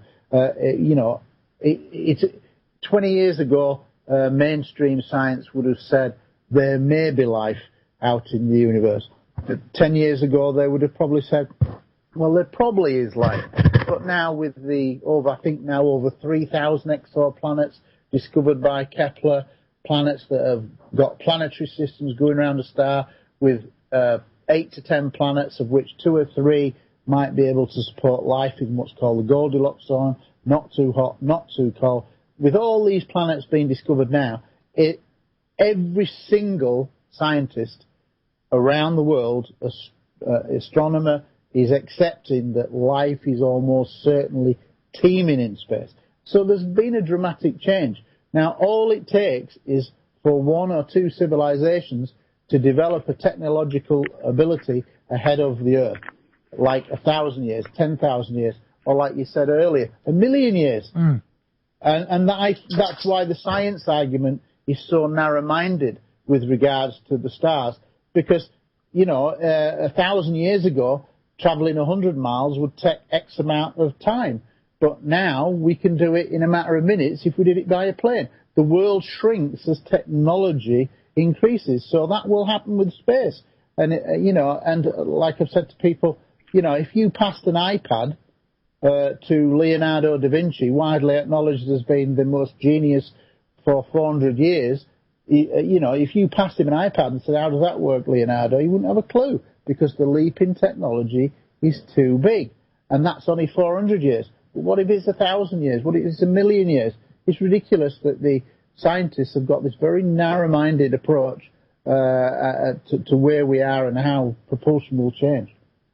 Chris, before you go, you talked about, obviously, if there's a bigger plan. Do you have any theories on what you think that bigger plan is? Not really, Alan, no, because I'm just keeping an open mind on the whole thing, but I do think that, just the type of thing that made myself and Gary could sit down over a pint and discuss for hours and hours, which does bring us to the pub crawl. So if we do have any type of official acknowledgement that there is disclosure or something else, we can bring Gary over. How's that? Maybe we'll discuss it in depth with Gary. Sounds good. Sounds like we've got a date. Brilliant. We'll stick Gary on the pub crawl. Thanks for calling in, Chris. Take care. Okay, no problem. You're welcome. Cheers, Alan. Cheers, Steve. Bye, kids. Bye-bye. Bye-bye. See you, Chris. Bye. Right, Gary. Another thing that we're going to, I want to discuss with you. The last couple of weeks, we were talking about a thing called the Mandela effect. Have you heard about it? Go on, tell me. Not initially, but tell me what it is, and I'll see if it jogs any memories. Okay, right. The Mandela effect is called the Mandela effect because people feel there has been some kind of dimensional shift or energy change. We keep hearing about the energy coming from the centre of the galaxy. And they call it the Mandela effect because people remember Nelson Mandela dying in prison in the 1980s. But obviously, now we know that Mandela died in 2013. So, well, apparently. So, the Mandela effect is something that you know as fact, but has changed. So I'm going to show you one or two things, and then you tell me what it is. Now, there was a movie done, Forrest Gump, you know the movie? Yeah. Right? And he sits on the bench and he says a famous quote from the movie. Can you tell me what that quote is? What, life is like a box of chocolates, that one? There you go. You see, you said life is like a box of chocolates, but it's not. It's now life was like a box of chocolates. But everybody says life is like a box of chocolates. Well, I'd have to watch that again, but I'm not disbelieving you. Right? Now, yeah, okay. Right? Snow White, you have the queen, the wicked queen, and she looks in the mirror and she says, I'm the prettiest of them all, that kind of thing. Yeah. Okay. Do you know exactly do you know what it says in the movie? What? You know, a lot of people are saying, you know, when you asked them, Steve, do you want to say what you said it was? Well, I thought it was mirror, mirror on the wall. Well, who's the prettiest of them all? Well, when you look at the movie, it's not. It's magic mirror on the wall. Is it? Yeah. Right, okay. Right? And there's a plethora of these things that have changed. And I'm not just talking about movies. I'm talking about people looking at maps and saying, hang on a minute, that island wasn't there. I remember this distinctly, that island wasn't there. Or South America wasn't that far over. Or all these things have changed, which is called the Mandela effect. And the reason why I wanted to mention it was because, Steve, do you want to jump in there? It's funny because that was actually mentioned on the chat room earlier. One of the lads on the chat room put up how many people were in the car when JFK was assassinated. And I said, okay, I remember Jackie, John, the guy who was driving the car, and the guy with the gun who allegedly killed him. So I remember 4 people in the car. But seemingly it was 6 people in the car. Well, I don't remember that. I remember 4. Okay, so there's all these discrepancies, Gary, which if you go into Google and type in Mandela effect. So the reason why I brought it up was if you had known about it, I was going to say, have you come across any of these where you feel it was fact based on UFO stories or evidence, and when you've gone back to check it, you realise, hang on a minute, I remember that being X, now it's Y. What's going on? I can't think of any other than that Mars bars are not as big as they used to be. But realistically, on a specific topic, I can't think of anything that's really made me think that doesn't seem quite right. No, I can't say I can think of anything research-wise. Okay, well, that's something maybe to look into, because I'm pretty sure that if you look into the Mandela effect and have a look at cases or information or put it out there and say, has anybody come across a UFO case where like maybe Barney and Betty, what was the names, Barney and Betty in the 60s? Barney and Betty Hill, 1961. Yeah, now maybe you could look at that case in 1961 and you know something about that was factual, and when you go back and look at it, you realise, hang on a minute, no, that's not right.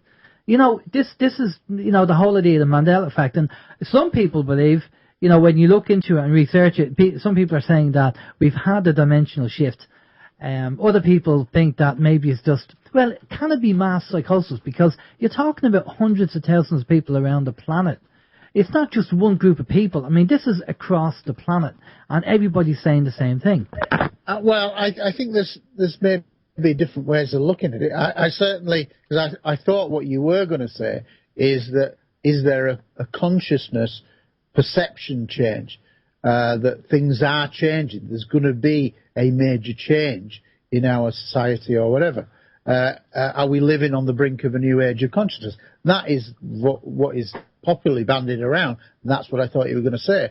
Do I think that we're on the edge of some kind of consciousness breakthrough? Possibly, but I think that's more of a belief system rather than evidence-based. I think that's just because a lot of people who are waking up on the internet to a lot of false disinformation and don't like the world as it is, the way political systems are, all the inequality in the world, all the poverty that doesn't need to be there, and we spend so much money on armaments, how the 1% control the 99%. All these conundrums, are not good, and people, I think, do want to see a new rebirth of civilization. But what could quite bring that about, or whether it will happen, is another thing. I certainly think and speculate that if, for whatever reason, disclosure came, whenever it comes, and the lies that have been told for 70 years by governments, particularly America, Britain, and the way that the media were a willing participant in that cover-up, there will initially be a huge backlash against the media and governments, and there may well be an attempt created to create a new civilization that says, look, you've been lying to the public, for all these years. What gives you the right to stay in power? There will be a backlash, but it has to be dealt with in a certain way. And coincidentally, what I've suggested in that scenario is that there should be, like Nelson Mandela did with apartheid, is have truth and reconciliation hearings. That would be my recommendation, and then you get all these politicians, these people in the media who knew what was going on, who are then brought to bear, they give testimony, this is what I did, and then we move on. As long as they accept what they've done, their guilt, as it were, then you move on. You don't want to kill these people. We've got to be more civilized than that. And Mandela dealt with the issues there very well, regarding, how to end apartheid and yet bring the people to justice without kind of ended up in a civil war situation. So I think there is going to be a backlash when the truth comes out, whenever that is, and I think it's at that point there may well be an opportunity for a rehashing of the way society is. Okay, well, just a bit of controversy. We've been told by a couple of people, and people that we trust, that there are people in the UFO community. Well, there's a lot of people in the alternative media community, but because we're talking about the UFO community, we'll talk about that. Basically, who we are told that they're actually not really interested in it, and they're only in it to sell their books and the DVDs, and some of the information they put in is actually false because it sells books and DVDs. Have you come across that? Have you come across, or have you been told about certain people to watch out for, and without mentioning any names, of course? Well, put it this way, I don't think ufology is, well, it maybe is a little bit different because we're dealing with a strange kind of subject, and there's no two ways about it, because we're talking about UFOs, aliens, contactees, abductees. Then there is a certain proportion of people that gravitate towards the subject that don't necessarily are telling the truth, but they're in it because they want to belong. And I think there is a small proportion who aren't abductees, but they want to feel that they belong, so they claim to be abductees. But I only think that's a small number. But because it's a kind of a strange subject, and a lot of, if you think of the New Agey thing, there's a lot of people attracted to wanting something different. But yeah, so from my point of view, I kind of work out who I think are the good guys and who are the bad guys. And there are certain people with websites out there making loads of money who are just peddling CGI rubbish. But unfortunately, the public are so gullible, and there are so many of these sites that they are not generally able to pick out the wheat from the chaff. And so we're absolutely, the internet is a brilliant tool for information, but it can also be a brilliant tool for disinformation. And unfortunately, with the rise of the likes of Facebook and people making money out, the number of hits that they can have, the number of YouTube, it in a sense, we've created our own worst enemy, where people are just doing it to make money. And they're peddling stuff as real when it's clearly not. But the public get confused. And because there are so many millions of websites, they don't really know where to look for the truth. Yeah, there's an awful lot of YouTube videos out there, and they call it clickbait. And all I see is, obviously, what they do is they want to get the clicks. So they recycle the information, and they give it a big title. and they put it up there, and it looks like it's a video that's a recent video, but when you actually click on it and start looking at it, you realise it's just recycled videos that are out there, and the copyright. I mean, we've had the same thing with OYM. We've had people take our radio shows and use them, and they're getting like clicks through using our radio show, because they can't be bothered doing their own show, they just nick somebody else's. Yeah. And we've had that, and the thing is, if we went in and did a copyright thing and YouTube took it down and allocated the clicks to us, that would be great. But they don't. They just close down the site. And I thought, what's the point? No, absolutely. We're actually living in a new age of very fast media. And 10 years ago, nobody would be making money out of websites, but now people are making money left, right, centre. How many hits can you have? How many people have watched your YouTube video? So it encourages, really, in many ways, the worst of people to come out. And people are just doing it for money. And unfortunately, a lot of people are suckered into believing these clips were actually rubbish. Exactly. What would be the best case, or one of the best cases you have that you've investigated, and like from a solid proof point of view, that you'd say this is definitely something? Well, as many people will know, I did 7 years research with Colonel Holt on the Rendlesham Forest case, which I think is better than Roswell. I've met all the principal witnesses, or most of all the principal witnesses and researchers into the case, been to the place many times. Even though it's complicated, and even though there's been a lot of infighting amongst the witnesses themselves, which there shouldn't have been, even if you strip away all the personalities, what you have is an absolutely outstanding case of over 3 successive nights.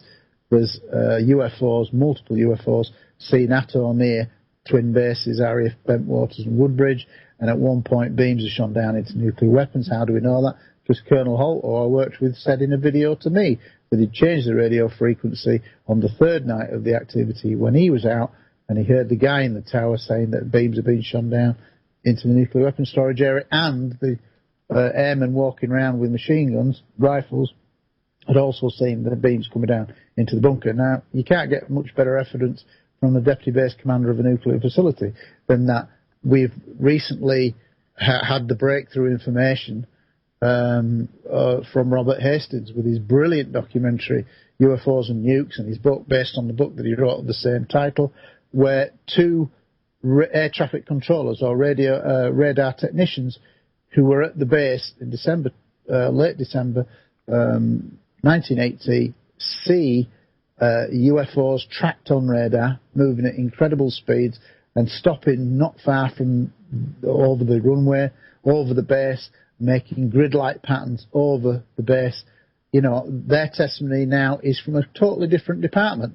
So are we now going to say, from the skeptic's point of view, that this is a lighthouse that's moving around and stopping next to the air traffic control tower? It's so ridiculous. But is this being widely reported in the media? Not really. Are all documentaries referring to these radar technicians? No, they're not. Should there be? Yes. So then you get into a different story, which is the way the media, TV media and documentary filmmakers manipulate the story for their own ends. It's not about the truth. And I've been involved in this in the sense in over 2014, 2015, I was involved in a Channel 4 documentary, Channel 5 documentary, and I said on both occasions, let me give you a world exclusive. And they said, oh yeah, that's brilliant. And I said, but I'm going to put you a challenge out. I will challenge you to put this in the final edit of the programme. And they said, no, of course we'll use it. And guess what? At the final edit, it's not in there. Why is it not in there? Because they still want to talk about the flying lighthouse scenario. And had they have put my exclusive in there, then it would have been redundant, and therefore they couldn't have used the lighthouse theory. So what you realise is that with the media, it's done through omission, and it's done through manipulation of the facts. It's not about the truth, it's about entertainment. Yeah, true. Now, I heard one kind of aside of the story regarding, I'm pretty sure it was Rendlesham Forest, where they said, I don't know, I just read the story, but apparently the ETs, or a craft came down and the occupants came out, handed over a case of something, and then went on their merry way. Well, no, it's not quite like that. The closest story to that is the Capel Green scenario on the third night, where basically there is a yellow mist that's hugging the ground, and then basically the soldiers are in a circle around this patch of yellow mist that's about a foot off the ground, and then suddenly they see a red light come over the area and then stop above the yellow mist. Then there's an explosion of light, and then suddenly there's a craft there.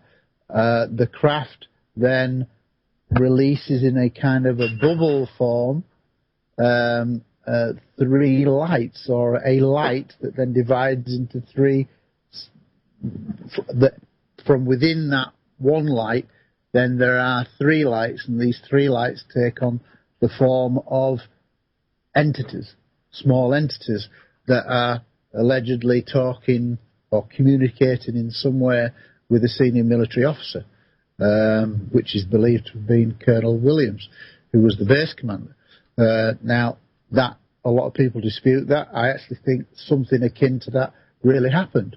And that's one of the problems, is that a lot of people don't want to acknowledge certain aspects of that, but there's enough people corroborated this yellow mist, the red light, the craft being there, and the entities, for whatever they were, being seen and appearing to communicate with someone, senior officer, to say that actually happened. But there's a lot of disinformation about there. A lot of people are trying to say that it's there was some pre-planned meeting, and that that the UFO occupants needed some piece of hardware that we could supply them, which I find all a bit strange. But actual scenario, Capel Green, I believe, was real, and there's enough witnesses. Larry Warren, Adrian Bustinza have said, Steve Longero have said that that's kind of happened. So there's no two ways about it. That kind of scenario happened. But the problem is that there's a lot of disinformation out there, and a lot of people who actually have never been involved, who come out with theories that then almost become fact overnight or over a period of time. And I think that's one of the worrying aspects of the media and the way the internet works, because in a sense anybody from Adam can set up a website and say, I've done this, that and the other, and how do you really find out whether they have or they haven't? If they're quite a good speaker, they can elevate themselves and pushing themselves in a sense onto others. And because people aren't nasty generally, very few people actually turn around and say, well, they actually are lying. It doesn't kind of work like that. So people become elevated through this instant media situation that we've created now with YouTube channels, Facebook channels, etc. So we're our own worst enemy in some ways. Yeah, I do agree. And the best thing to do, and you'd probably agree with this, is that if something happens, write it down exactly what you're saying, because over time, if you don't do that, and over time, memory goes a bit funny and you forget, or you might embellish the story when something didn't happen. Here's an interesting thing. As an advanced police interviewer of witnesses and suspects, when it came to witnesses, as an advanced interviewer, you really need to be there within 48 hours maximum if it's a serious incident, because for every day that goes on beyond that, you're losing a small percentage of their memory recall. So if you think about people who are writing, who see something, don't write it down, and then are recalling something from years gone back, then a lot of the detail will have gone. Yeah, no, I totally agree with that. I think Steve has another question for you there. Steve? Yeah, we have a couple of questions. Mark had this question, Gary. He's wondering, how do UFOs apply to the Van Allen radiation belt? No idea, but I suspect that they found a way around it because they're more advanced than us. Okay, that makes sense. And Mr. T99 is wondering, please ask Gary if he thinks we came from monkeys and not an advanced civilization who could build pyramids. That's a very fascinating question, in the sense of, put it this way, if somebody said that our DNA had been manipulated, that we were a hominid creature, that X amount of years ago somebody played with our DNA and made us more intelligent than what we were, then it wouldn't surprise me one iota, because we've never found the missing link. I don't particularly think that we came from apes.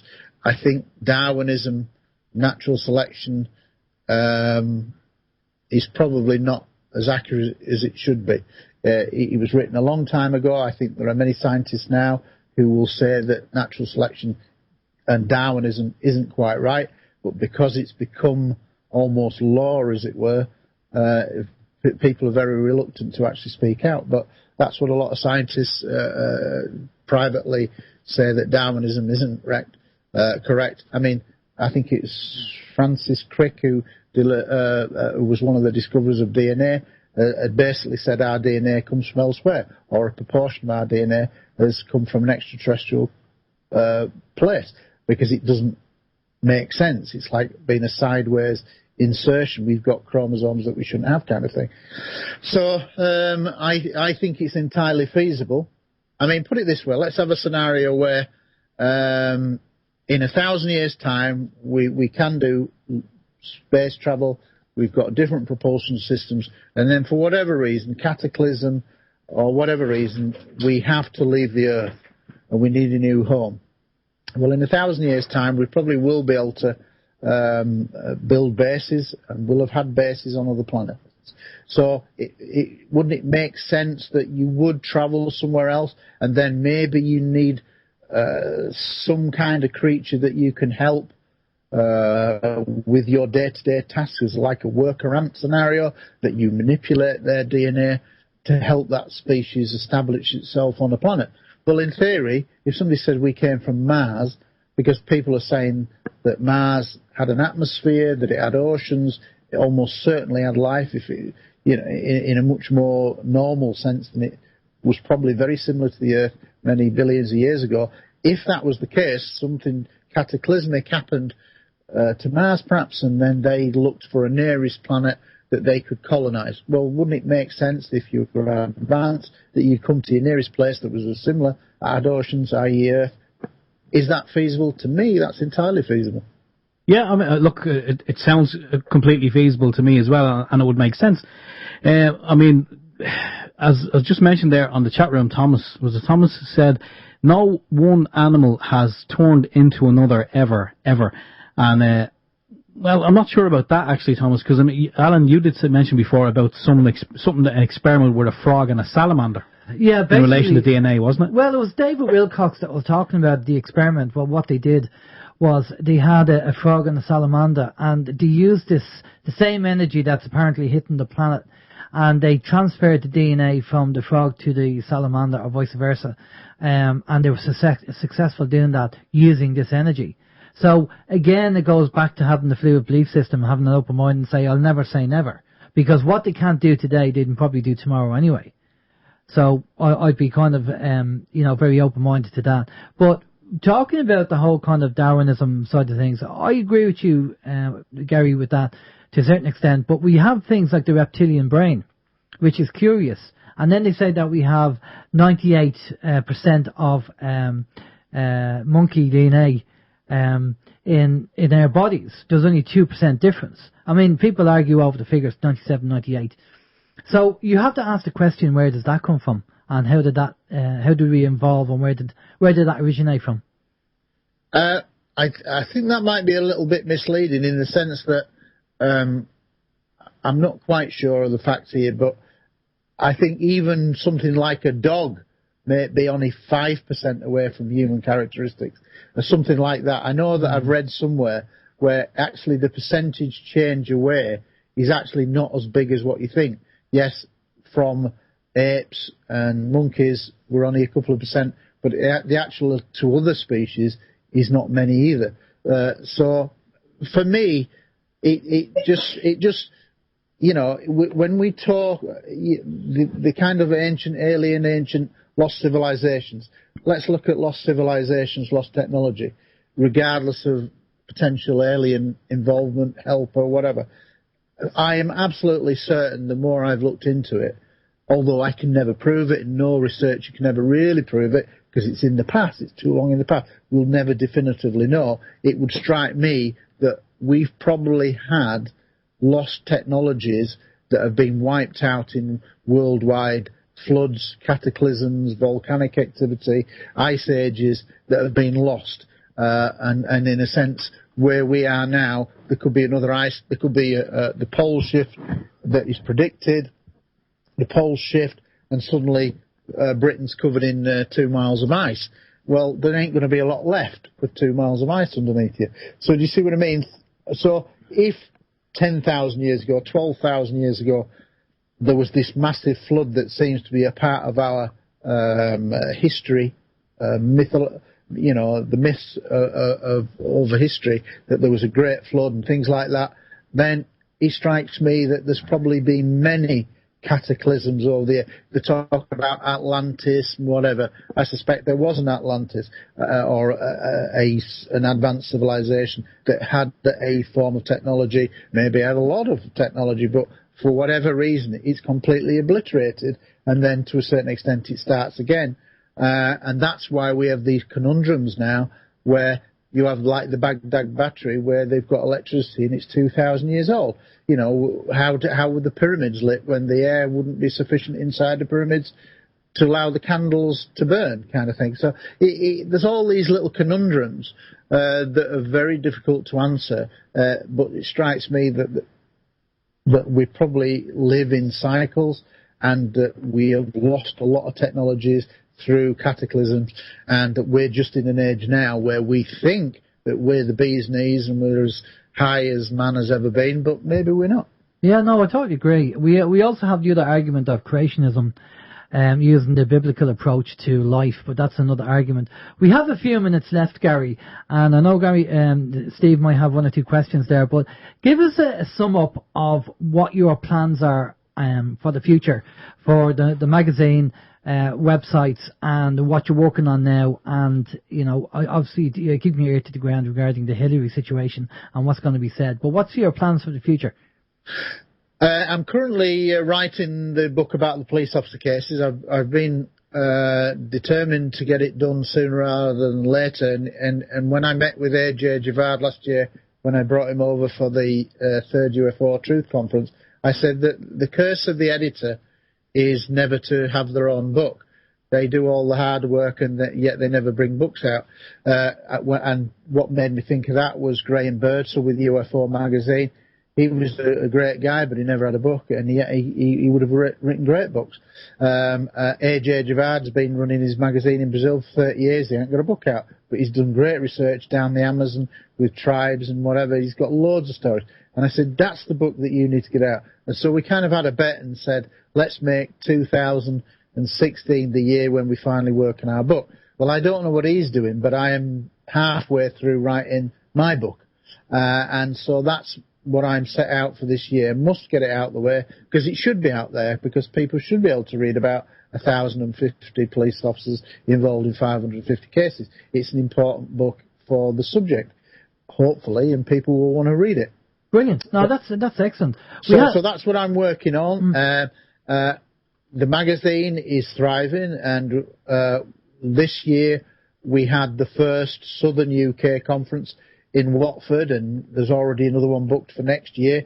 Ultimately, next year, I then want to see the magazine go to 3 conferences, with a Scottish conference in either Glasgow or Edinburgh, so that's going to be sussed out, hopefully, for 2017. And ultimately, maybe in 2018, we'll then have what I ultimately want is 4 conferences a year, a Scotland, Wales, England, Northern, main one, and a Southern conference. So the magazine having 4 conferences.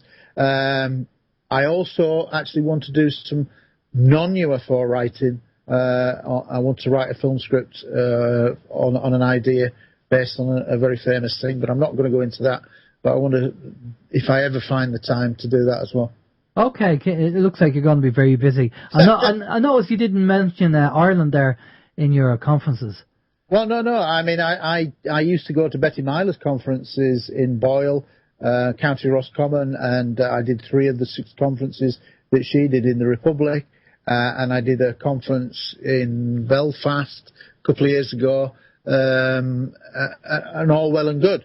But ultimately, it's a question of time, isn't it? Yeah. And that's the biggest thing. But I certainly think that from the island of England, Scotland, Wales, I'd like to have a conference in each country. And because a lot of people live near London, and there's a southern, a big part of the southern side, I want to keep doing the Southern Conference. So ultimately, I want to move to 4 conferences a year for the magazine. I think that's enough for anybody. Yeah. Okay, that's brilliant. Do you have a very quick question for Gary? Yes, we have. Okay, one line answer if we can get one. Yeah, 2 very quick questions. From chat room, one says, Gary, have you ever visited James Gilliland's ranch? No. No, I'd like to. Is this the Skinwalker ranch? Yeah, no, not Skinwalker. No, over in California, where Mount Shasta is. No, but I obviously wouldn't mind, and if he's listening, which it'd be nice if he was, he could always invite me. Oh, he listens in every week. Let me just, before we go, give you a special offer to your listeners, that if any one of your listeners tonight listening to this show sends me an email to heseltinegary@hotmail.com and say, I was listening to OYM last night, tonight, or whatever, and I will, if they ask for it in that form, in an email, I will let them choose any one of 18, a free complimentary magazine, any one of the 18 issues so far, and I'll send it to them for free so they can have a look at it, and then maybe if they like it, subscribe. Brilliant. That's much appreciated, Gary. Thanks for that. Is that the last question? Because we have to move on. Very last question of the evening, Gary. What is Gary's opinion on Nibiru? What, you mean like a 10th planet, that kind of scenario? Yeah. Well, science was hinting that there may be a planet actually out there, but I'll wait to see the evidence. I'm not convinced yet, but it wouldn't surprise me. Okay, well, if we got anything, and we can email it over to you. Gary, thanks a lot for coming on. Much appreciated. Great information tonight. Loads of things to think about and obviously research and look up. I'm going to pass you over to Steve. Steve's going to get all your details so people know where to find you. Steve.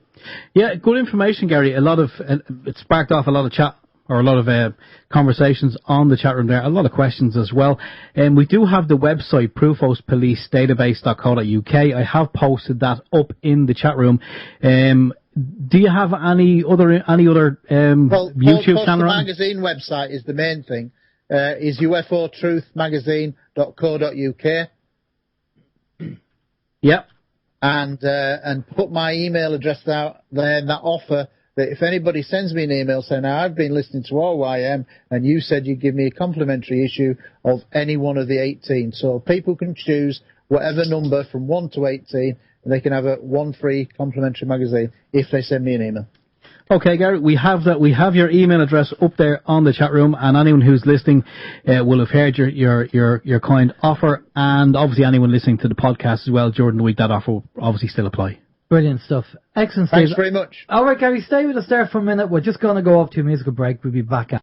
This is Open Your Mind Radio on OYMradio.com, UnitedWeStrike.com, and PeoplesInternetRadio.com. Okay, we're back. Yeah, that's a very kind offer there from Gary Heseltine. So if anyone wants to drop him an email, he will send you over free of charge one of the copies of the magazine. It's a good magazine too. Also, do check out his website there that we did post up on the chat box. Again, that's PRUFOsPoliceDatabase.co.uk and UFOTruthMagazine.co.uk. Brilliant stuff, Steve. Right, just a couple of things while we're at the end of the show. Next week, next Saturday, in the Collection Hotel, starting at 25th of June at 1:30, will be Ken Smolin and a host of other speakers going to be on talking about the state of the country, and all the groups are going to be down there. Myself and Steve are going to be heading down as well, just to see what's been said. To meet a few people down there. We want to meet 1 or 2 people anyway. We're going down there making a small presentation to the Anti-Eviction Task Force. So we'll be going down there. So if you can make it, obviously try and get down. The Collection Hotel is in Portlaoise, and as I say, 1:30 on Saturday 25th. Now on the next Sunday show, the plan of attack is to have PJ from the Anti-Eviction Task Force. Now, we did get Brian on, but we're going to do a full show with PJ because basically what happened in Corfin and the eviction, I think that really turned the tables on the evictions and the people turning up, the sheriff turning up with guys that looked like paramilitary, hand in hand with the Gardaí. I think that's really put a change on the system. As Liam said last week, Liam Deegan, who we had on the show, and it was just disgraceful. So we're going to get PJ's take on it, get him on the show, have a chat with him, and we'll probably see him next week as well. So that's what's on for next week, just to let you know. Again, at the start of the show, we talked about Ronnie McGrain and his electric car. Now, if you pop over to our YouTube channel, you'll actually see the video that I did with Ronnie, and I kind of give you a quick look at the car inside and the engine as well, and how it works. And it's a fully legal homemade car. Okay, now, so if you know anybody that has technology, now, if you want to tell us about it, but you don't want us to advertise the fact, that's fine. We'd love to see it anyway. And if you decide down the line that you want to come on and talk about it and show people the video of what you've done, great stuff as well. It doesn't have to be in Ireland. It can be around the world, but obviously in Ireland we have an interest because we're located in Ireland. So you can pop over to the video and you can have a look at that on YouTube. The other thing that we mentioned at the start of the show was that we're doing our first fundraiser for 2016, and we're hoping to get 100 plus sleeping bags for the homeless. And the idea will be that once we have the funds, we'll buy the sleeping bags. We got a great supplier. Most sleeping bags that are half decent are around the €16 mark. I found a supplier that will, because we're doing it for the homeless, he's going to give us them at €7 each, which is fantastic. So that means we can get more. So we're looking to raise about 900, but if we get a little bit more than that, then obviously we'll buy more. It means that we can buy more. And the idea will be to then go into Dublin and do a video blog and speak to the people who are happy to appear in the camera and hand out the sleeping bags on your behalf. So if you can afford €1 or €2, we know money's tight and we know things are pretty bad, especially with the 208 people being made redundant from the petrol stations that we read out earlier at the beginning of the show. And I'm sure they're going to be facing eviction courts and repossessions and everything else. It's just madness when the government say that there's a recovery on, and you know what's happening. There's no recovery. There's so many jobs that are being lost. But I will say, Steve, you can go into work tomorrow and you can tell them that you're going to be leaving your job, because yes, I got an email this afternoon, and the email says this. I'm already planning my Dear John letter. My name is Mrs. Ethel Johnston. I am a dying woman who had decided to donate what I have to you. I am 59 years old and have been diagnosed with cancer for about 2 years. 2 years ago she was diagnosed. I lost my husband and I was left alone and have no family, and I will be going for an operation.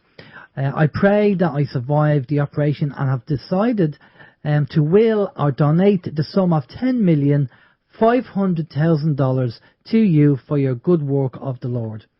Presently, I have informed my lawyer about my decision in willing this fund to you. Kindly contact my lawyer through this email address, paulhodick@msn.com, if you are interested in carrying out this task.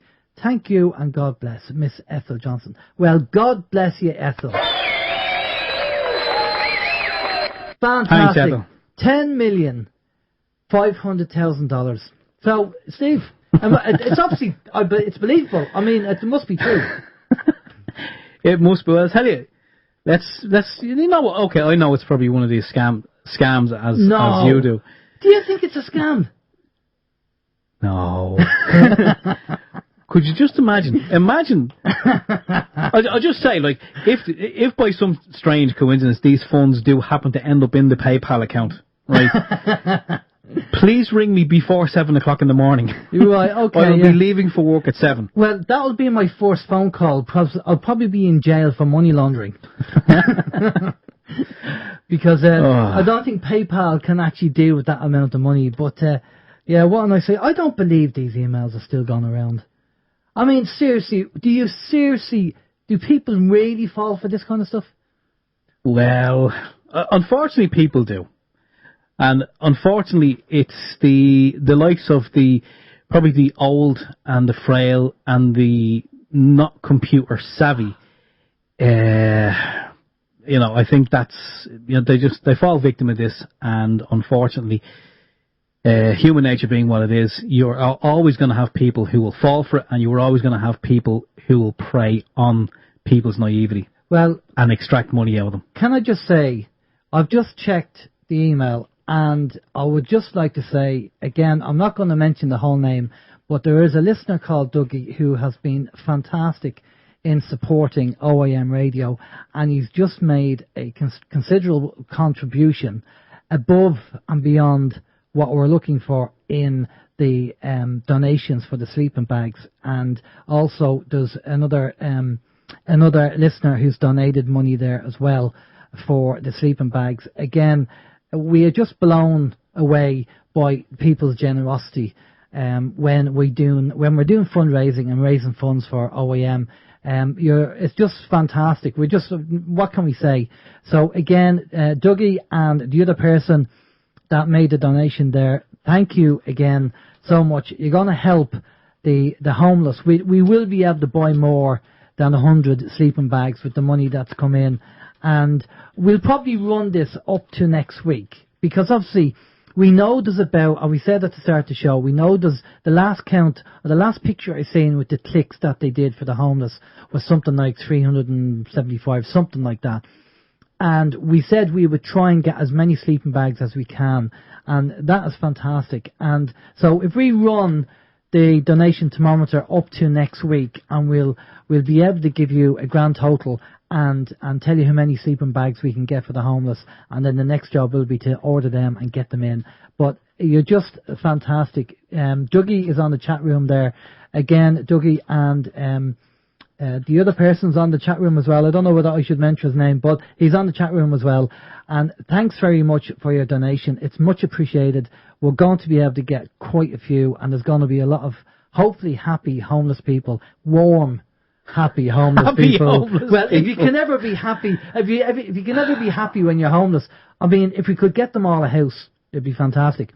But this way, if we got funding in and we got the 300k plan, we could actually, we have a plan to actually house the homeless, but we need vast amount of money for that. I met a guy 2 weeks ago who has all the statistics and the plans and the accounts and everything else. The one thing that lacks the plan is the money, and it's got to do with the government paying. It's setting up a charity, and the government paying the charity rather than doing it on a private basis is a great idea, and he's very good on the technology, on the account side. That's his job. I have to say I was very impressed with the plan, but like everything, it always takes money. But listen, that's fantastic. What can we say? Fantastic. Thank you very much for your donation. We'll give you a complete quote. Obviously, PayPal do take their cut of interest, but we'll try and kind of, make up a little bit on the PayPal little interest charge they take every time there's a PayPal payment. Nothing you can do about that. But we'll see what the grand total is minus the PayPal payment, and we'll see how many we can get. If we can add a couple of quid on top, we'll do that as well, and we'll see what we can do. But again, a big thank you for everybody's help for donating, because it's much appreciated. For myself anyway, Alan James, I've been rambling on. Have a good week. Thanks again. If there's any news, let us know. Collection Hotel next Saturday. Don't forget, we're going to be down there. And if you are down there, don't forget, pop over and say hello if you see us. Just look at the caricature. You'll match us up. You'll spot us a mile away. You'll hear Alan a mile away. He'll be talking the socks off. Yeah, okay, we're going to be down there next Saturday. So if anyone is going down, yeah, do say hi. We're not going down for a meet and greet as such, but we are going down to listen to what Ken and the others have to say, and we're looking for solutions to this. To all the problems that are going to be mentioned on the day. We're going to do it all again in 7 days' time. Thanks to everybody for all the comments and questions on the chat room, both on our chat room and also on People's Internet Radio as well. I'm going to say goodnight to everyone, and we'll catch you all again in 7 days' time. Till then, take care. Bye-bye.